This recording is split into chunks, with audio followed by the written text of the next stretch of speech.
What happens to a person psychologically after they've experienced a motor vehicle accident? My name is Alexander. I'm a psychologist by training. Generally speaking, people have a pretty good idea of what happens to people physically after they experience a motor vehicle accident. We understand the concept of a physical injury, but the piece that is somewhat shrouded in some mystery is the psychological part of what happens when a person is involved in a collision. And that's the piece that we're going to be talking about today.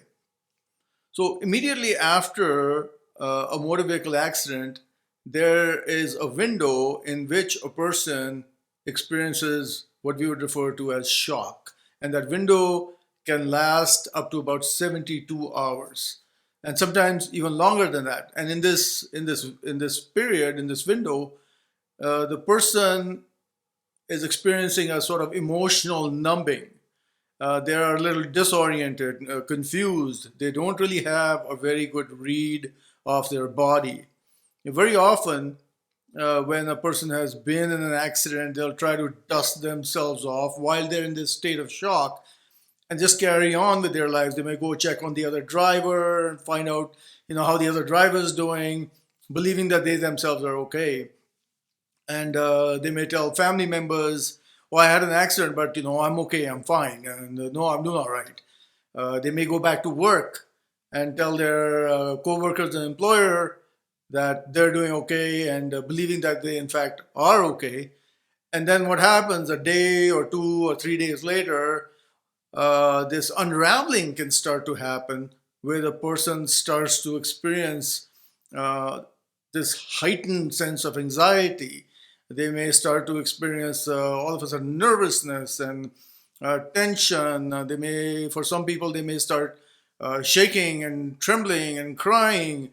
And it seems to come out of nowhere because compared to just a day or two ago, where they thought they believed that they were doing okay, this is sort of a marked departure from where they were just a little while ago, right? So that can happen, and that can be very confusing for the person, of course, because they thought, well, they were fine, but also very confusing for the people around the person. The family members can believe, can be a little taken aback by all of a sudden this big change that's happening to the person.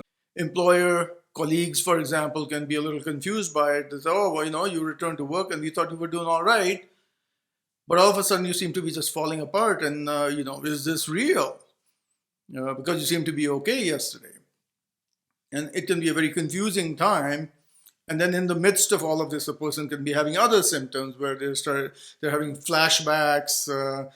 They may be seeing certain scenes, flashbacks in the sense that they may be seeing certain scenes of the accident just sort of repeat themselves in their minds, or there may be certain sounds that seem to just be stuck in their minds, and just keep repeating themselves. So these are called flashbacks that the person is experiencing, and they are a symptom of the psychological effect of the motor vehicle accident. Once the shock part wears off, then you see the rest of the psychological effect of the accident.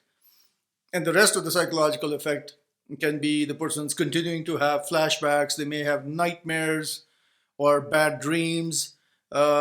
They experienced a heightened sense of anxiety, nervousness, tension, restlessness, agitation.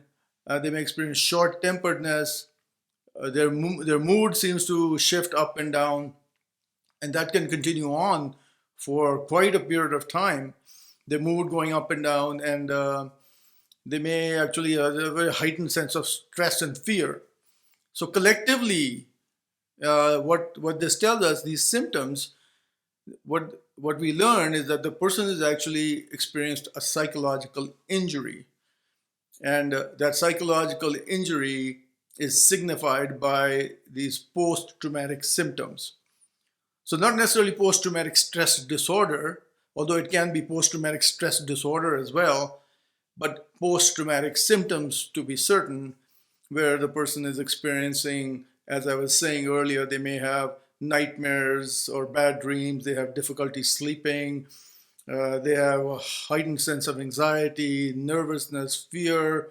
They are on high alert, hyper vigilant, really scared of having another accident. And they may be very emotional, mood is going up and down. They may have bouts of crying. Difficulty understanding why all of this is going on. Why? Well, because it's psychological in nature, and if it were a physical injury, it's pretty easy to understand what the person is experiencing. But when it comes to the psychological, it's not so easy to understand because we just don't have that kind of understanding even yet. With all the talk about mental health and so on, about what can happen to a person psychologically once they've been involved in a motor vehicle accident, and a lot can happen to the person. So, what should happen if a person is experiencing these symptoms? Well, what should happen is basically what happens when a person is experiencing physical symptoms as a result of a motor vehicle accident is that where a person might go to see a physician to deal with the physical ramifications of the accident. Similarly, they would go to see a psychologist for the psychological side of things to identify what exactly has happened and what the depth of that, and not just depth, but the breadth and scope of the psychological effect has been. And so the psychologist that they would go to see is someone who actually specializes in the treatment of psychological symptoms resulting from a motor vehicle accident, from a motor vehicle incurred trauma. So that's what actually should happen. Unfortunately, what in reality what actually does happen is that when people suffer physical injuries, they'll often be referred to a physician, or they may go see a physician on their own. But when it comes to the psychological side, well, there's nothing. Nobody has referred them to see a psychologist. The physician hasn't done it, or they themselves don't know enough about it to actually refer themselves. What that means is, if they are driving after motor vehicle accident, they're driving with this immense cluster of symptoms, which actually puts them at risk of having another motor vehicle accident. And not only that, but their quality of life is very significantly degraded as a result of the psychological injury that they have suffered.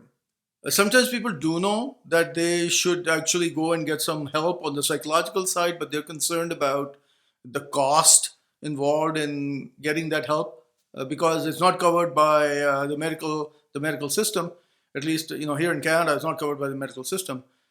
But if you've been involved in a motor vehicle accident, more often than not, the cost is covered by a segment of the insurance coverage called Section B. So the person doesn't actually have to pay for the treatment from his or her own pocket. And so it's worthwhile looking into that. And at any rate, it's really important actually to go and get the help that you need, because in a motor vehicle accident, it's not just one kind of injury that you sustain. If you had an accident, you're likely to sustain two kinds of injuries. One's a physical kind and the other is a psychological kind. So I hope this video has been of some help to you. If you have any questions or comments, please feel free to contact me or leave them behind, and I will try my best to get back to you. In the meantime, good luck and take care.